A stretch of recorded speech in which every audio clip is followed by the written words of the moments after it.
everyone, it's Justine. Welcome to a new video. Today I'm going to be focusing on the 5 ways that you can use your pastes a little differently than just the standard paste stencil cardstock.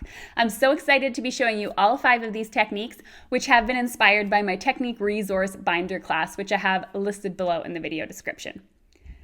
Now this is a part of the Save the YouTube video hop, so be sure to stick around to the end of the video. I'm going to explain what it is, how it works, and how you can really get the most and maybe even win yourself a prize or two. So without further delay, let's get into all of the techniques. We are going to start with embossing powder. And embossing powder is something that you can use with your pastes. So I'm going to go ahead and attach my stencil to my cardstock here using some purple tape, and I'm going to mask off an area rather than doing the whole background. So for this technique, I'm going to be using Embellishment Mousse from Nuvo. You can use any paste. This one here is a bit of a thicker paste, but once you start working it and kind of working it with your palette knife or whatever you're using, it tends to get a little bit easier to spread and work with. So I'm just spreading it over top of the circles here on the stencil itself, and then I'm going to remove it afterwards. So I'm just making sure it's all nice and smooth. I'm pushing in my palette knife. You can see me working the paste here into all the little areas. And then when I'm done, I can just simply scrape off to make everything nice and smooth, and I can add the remaining excess paste into my jar. So I'm just going to remove my masked area here so I can remove the stencil, and then you'll see I only have 3 lines of the dots here. And as I said, you can do the whole background or whatever. It doesn't really affect this technique at all in any way. The next thing I'm going to do is you can grab any color embossing powder. I'm going to grab some gold embossing powder from Wow, and I'm going to very lightly sprinkle this on top of my paste. You don't want to cover everything, because if you do that, then it's just going to turn out to be gold. I wanted to have the pink and the gold showing. Then all you do is just heat it. This will also help with drying the paste, but it'll also melt the embossing powder. And then you'll get a look that looks something like this. I finished off the card by turning it into a birthday card using a stamp from Simon Says Stamp, and I think it looks really great. So this video is a part of the Save the YouTuber video hop, which means that after you're finished watching my video till the end, you will go into the video description, click on the link to the next video, and it goes from person to person to person. Each stop along the hop, you have a chance to subscribe to some amazing artists, and if you leave a comment, don't forget to include if you're USA or international, you can have a chance to win many prizes. There is a prize at every stop of the hop, and a big thank you to our sponsors. The second technique focuses on double stenciling. It's one of my favorite techniques to do with inks, but I never really thought about doing it with paste before. I'm using this stencil from Tailored Expressions. I love how it has the lines here. It's really perfect for lining up A2 size cards so you know exactly where it belongs and you don't have to worry about keeping things straight or even on either side. I'm going to be using Glimmer paste for this technique, and this is a really fun paste to use. It's nice and smooth, it's similar to glitter paste, and I'm going to go ahead and just wipe it until it is nice and smooth over top. I'm going to remove my stencil, and I also wanted to mention that I always keep a container full of warm soapy water next to me when I'm working with stencils, so I just throw these in and then I don't have to worry about them getting all gunky. So I've washed my stencil, I've placed it back over top, and I added a second stencil over top. And this way it's actually keeping everything within the heart, and I am going to be going over top of it using silver glimmer paste this time, so a new color. Don't forget that the pink paste that was put down first should be dry when you're doing this technique.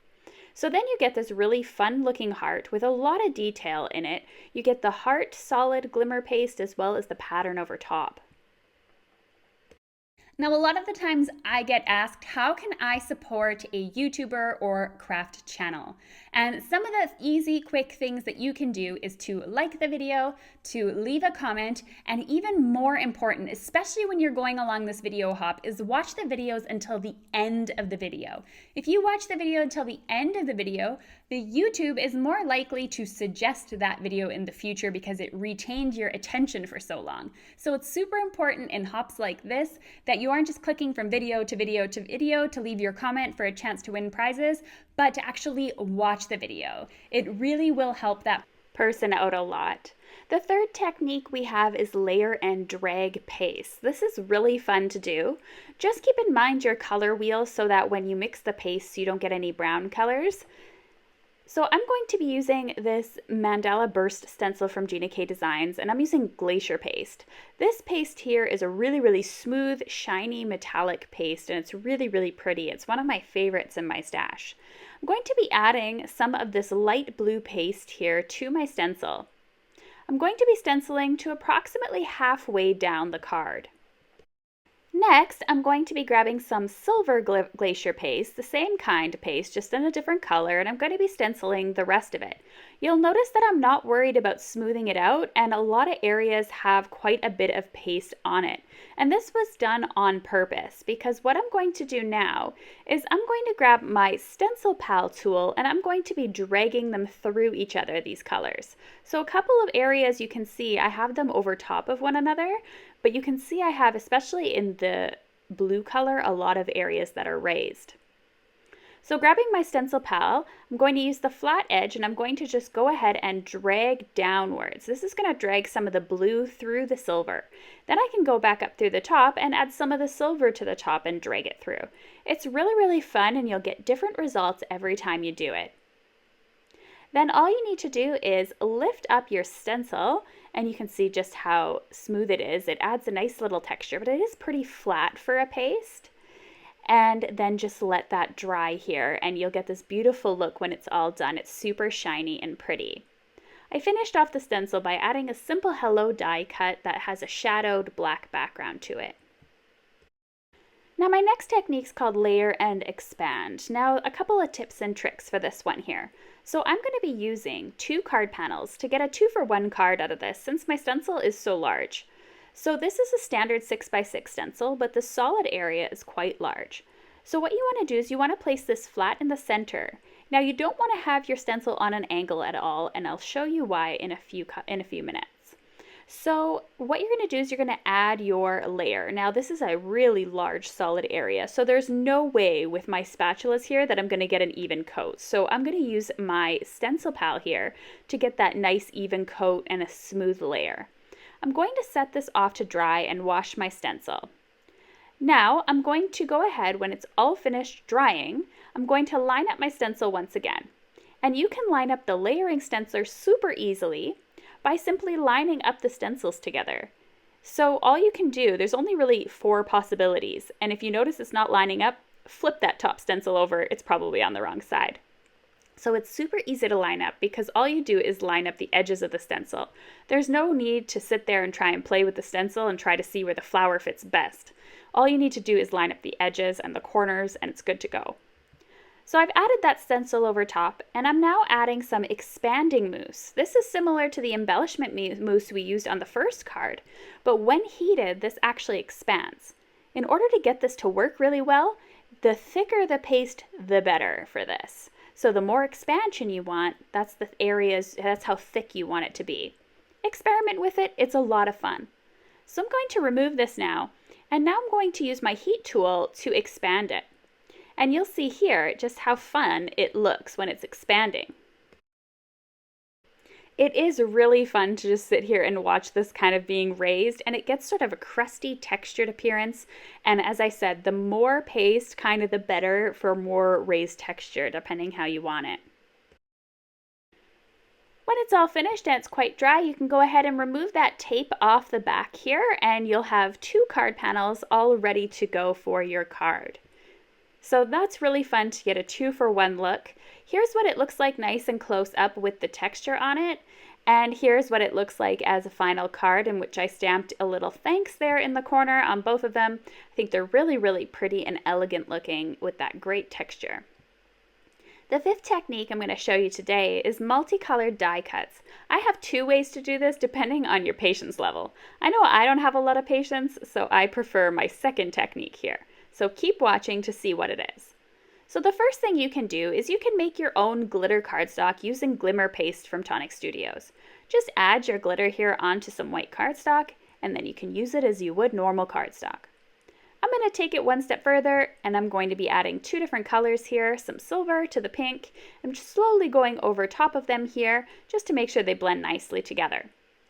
Now comes the waiting game. You have to wait for it to completely dry before you die cut it. I'm going to be die cutting a happy birthday sentiment here out of it, and as I said, you have to make sure it's dry before you run this through your die cutting machine. Now the other way to do it, for those that don't have as many patience, I like to do this way. So what I've done is I've die cut it first. This works best on a little bit sturdier of dies, so if it's super intricate, it might not work well. And I just add my Glimmer paste directly to it using a spatula. I'm working on a piece of copy paper. You can work on a craft mat or a non-porous surface, so you can add any of the excess Glimmer paste back into your jar if you don't want any waste. That works too. And you don't have to wait as long for it to dry. I find it dries quicker this way, and as well, you can kind of, even if it's just a little bit wet still, you can still work with it and glue it to your surface and everything like that. So I find it just works a little bit quicker and easier this way. Then you can go ahead and you can add this to your cardstock. I like to use a little block here to help everything kind of stay in place and really make sure it adheres nicely. You can see it looks really great on some black cardstock. Here's a final look at that card. So for the most part for these backgrounds, I've just shown you how to do the techniques, but I didn't say much on how I finished off the card. So in about a minute, I'm going to just explain briefly how I finished the cards. So for this one, I added an I miss your face sentiment from Tailored Expressions. This is a rubber stamp in which you stamp everything down at the same time. It's a one-piece stamp. And then you simply use your die cut. One die cut cuts out all these different sentiments. I keep these in a bowl on my table with all the excess sentiments, and then I just pick and choose as I go when I need a quick sentiment for my backgrounds. My hello card, I went ahead and I used a die from the stamp market. I die cut it twice and then I layered them together. So this actually coordinates with the stamp, but I just used one of the coordinating dies. For my third card, I have the Happy Birthday in glitter. Once again, I used that Happy Birthday die cut from My Favorite Things. That is absolutely beautiful. For this one here, I used the Super Happy Birthday sentiment from a stamp from Simon Says Stamp. This one here is really cool because it comes with coordinating sentiments that actually die cut your sentiment exactly around the area, not like a simple rectangle or square, so that's super fun. And then for this last card here, once again, I used a thanks stamp. This is from Ellen Hutson's Essential Sentiments set, and I absolutely love this set for beginners. All right, thank you so much for watching my portion of the Save the YouTuber video hop. Don't forget to click on the link below to go to the next video on the hop, or if you want to stay here a little bit longer because you enjoyed the video so much, I have a couple of video suggestions here for you. Don't forget to leave your comments to win prizes and enjoy getting to know some new amazing crafters.